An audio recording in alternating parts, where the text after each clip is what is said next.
আসসালামু আলাইকুম রাকিব ভাই। ওয়ালাইকুম আসসালাম। আপনি ভালো আছেন? আলহামদুলিল্লাহ, আল্লাহ পাক ভালো রাখছে। আজকে আপনার কাছে কয়েকটা প্রশ্ন করবো। এই প্রশ্নের উত্তরগুলো আহ, জন মানুষের কাছে চলে যাবে, ইউটিউব ফেসবুকে অনেক জায়গায় চলে যাবে, তারা আপনার কাছ থেকে অনেক কিছু শিখতে পারবে। আপনার প্রশ্ন উত্তর লগে তারা অনেক কিছু শিখতে পারবে। আচ্ছা বলেন তো রাকিব ভাই, সবচেয়ে সোজা কাজ কোনগুলা? সবচেয়ে সোজা কাম হইলো পরের দোষ ধরা, পরের দোষগুলি তুলে ধরা।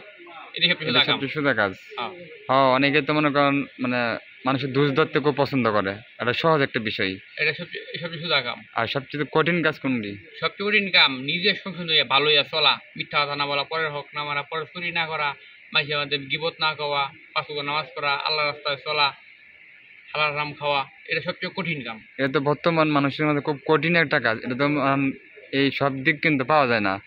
এদিক দিয়ে অনেকটা কঠিন, সৎভাবে চলা, সত্য কথা বলা। চেষ্টা করলে সম্ভব, চেষ্টা করলে অসম্ভব কিন্তু এটা চেষ্টা করা না বলে এটা কঠিন কাজ।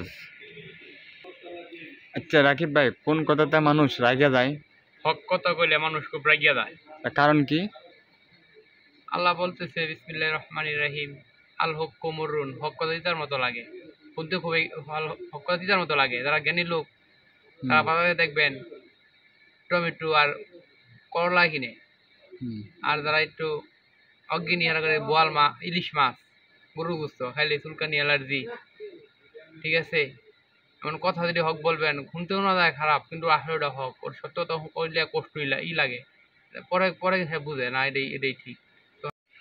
আমাদের লিঙ্কিন অপরার অফারটা কোন লাগে আপনি শুধু রাখি বলেন ভাই, সমস্যা কি? না এগুলো কথা বাড়তি আমাদের ভাইরাল রাকিব ভাই লাগে ভাইরাল না, এমনি রাখি ভাষা ইদিয়া না।